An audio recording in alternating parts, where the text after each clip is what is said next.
తెలంగాణ రాష్ట్రం ప్రతి గింజ మన ప్రభుత్వం ప్రజా పాలనలో కొనుగోలు చేసిందని ఈ రోజు నేను గర్వంగా చెప్తున్న మిత్రులారా. అందుకే ఈనాడు రైతాంగం మొన్న జరిగిన మీరు చూసిన రైతు భరోసా కార్యక్రమం అందరూ అనుకున్నారు గోతికాడి నక్కలాకి ఎదురు చూసిండ్రు. ఒంటె పెదాలకు నక్క ఎదురు చూసినట్టు రైతు భరోసాలో ఈ ప్రభుత్వం విఫలం చెందుతుందని ఆలోచన చేసిండ్రు. నేను చెప్పిన 9,000 కోట్ల రూపాయలు 9 రోజుల్లో రైతుల ఖాతాలో వేస్తామని చెప్పి 70 లక్షల మంది రైతులకు 9 రోజుల్లో 9,000 కోట్ల రూపాయలు వేసి రైతు ప్రభుత్వం, ఈ ప్రభుత్వంలో రైతును రాజును చేస్తాం. మా ఉద్దేశం, మా లక్ష్యం వ్యవసాయం దండుగ కాదు, వ్యవసాయం పండుగ చేస్తామని చెప్పినాం. చేసి చూపించి ఆ ఘన విజయాన్ని సాధించి ఇవాళ రైతులు తలెత్తుకునే విధంగా ఇది రైతు రాజ్యం అంటే ఇట్లా ఉండాలి. 24 గంటల ఉచిత కరెంటు ఇవ్వాలి, రైతులు పండించిన పంట కొనాలి, రైతులకు రుణమాఫీ చెయ్యాలి, రైతులకు రైతు భరోసా ఇవ్వాలి అని ఈ రోజు ఈ ప్రజా పాలనలో ఇందిరమ్మ రాజ్యంలో మనం అమలు చేసిన మిత్రులారా. ఇవాళ ఎవరైనా సరే నేను సవాలు విసురుతున్నా, అది ఢిల్లీలో ఉండే మోడీ అయినా సరే, గల్లీలో ఉండే కేడీ అయినా సరే, చర్చ పెడతాం. పార్లమెంటులోనా అసెంబ్లీలోనా రైతు రాజ్యం ఎవరు తెచ్చిండ్రు, రైతులకు అండగా నిలబడ్డది ఎవరో తేల్చుకుందాం. రాండి చర్చలకు. కేసీఆర్ వస్తాడు, కేటీఆర్ వస్తాడు, కిషన్ రెడ్డి వస్తాడు, నరేంద్ర మోడీ వస్తాడు, కాంగ్రెస్ పార్టీ కార్యకర్తలను తీసుకొని నేను వస్తా అని సూటిగా సవాలు విసురుతున్న మిత్రులారా, మీకందరికీ తెలుసు మహిళలు కాంగ్రెస్ పార్టీ ఈ దేశానికి రాష్ట్రపతిని మహిళను చేసింది. కాంగ్రెస్ పార్టీ ఈ దేశానికి ప్రధానమంత్రిని మహిళను చేసింది. ఆ ఉక్కు మహిళ శ్రీమతి ఇందిరాగాంధీ ఈ దేశంలో సీలింగ్ చట్టాన్ని తీసుకొచ్చి వేలాది ఎకరాలు, లక్షలాది ఎకరాల భూములను దొరల గడిలలో మూలుగుతుంటే ఆ భూములను గుంజుకొని దళితుల, గిరిజనులకు పంచిపెట్టింది. ఇల్లు లేని వాళ్ళకు ఇందిరమ్మ ఇల్లు ఇచ్చింది, కట్టుకోవడానికి పట్టా లేని వాళ్ళకు ఇంటి పట్టానిచ్చింది. దున్నుకునే వాడికి భూమి లేకపోతే దున్నేవాడికి భూమి అని గ్రామాలలో 25 లక్షల ఎకరాల భూమి ఇవాళ ఇందిరమ్మ ఇచ్చింది.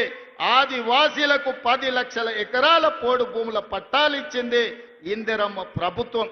ఇవాళ పేదవాడు సొంత ఇల్లు ఉన్నా, సొంత ఇంటి స్థలం ఉన్నా, దున్నుకోవడానికి భూమి ఉంది అంటే అది ఇందిరమ్మ ఇచ్చిన భూమి, ఇందిరమ్మ ఇచ్చిన ఇల్లు పట్ట, ఇందిరమ్మ ఇచ్చిన ఇల్లు అని చెప్పి నేను ఈ సందర్భంగా తెలియజేయదలుచుకున్న మిత్రులారా. ఇవాళ మీరు ఆలోచన చేయండి. ఇందిరమ్మ ఆనాడు తెచ్చిన సంక్షేమము, అభివృద్ధి ఈరోజు పేదవాళ్ళ జీవితాల్లో వెలుగులను నింపింది. అందుకే ఈరోజు ఏ సంక్షేమ పథకానికైనా ఇందిరమ్మ పేరు మనం పెడుతున్నాం.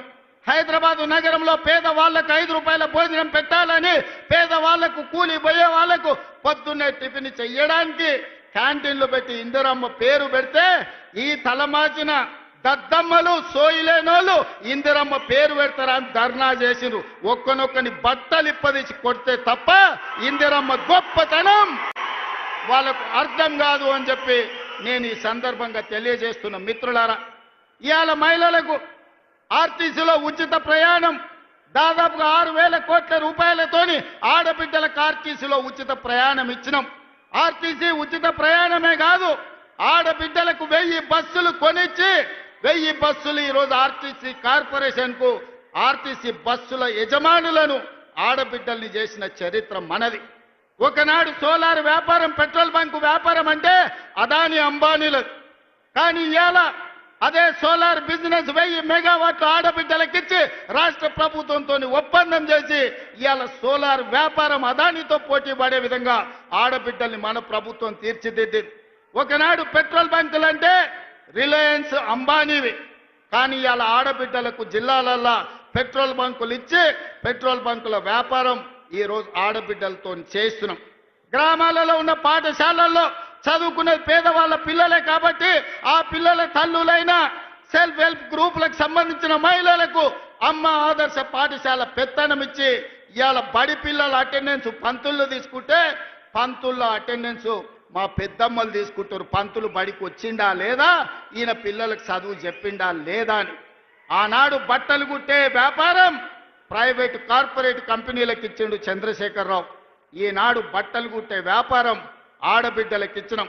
హాస్టళ్లలో సరుకులు సరఫరా ఆనాడు టిఆర్ఎస్ లో ఉన్న ఒక నాయకుడు దోచుకుంటే ఈ రోజు మహిళా సంఘాలకు కోడిగుడ్ల నుంచి కూరగాయల వరకు పాలు, ఉప్పు, పప్పు, బెల్లం, చింతపండు ప్రతి సరఫరా ఆడబిడ్డలు చేస్తారు.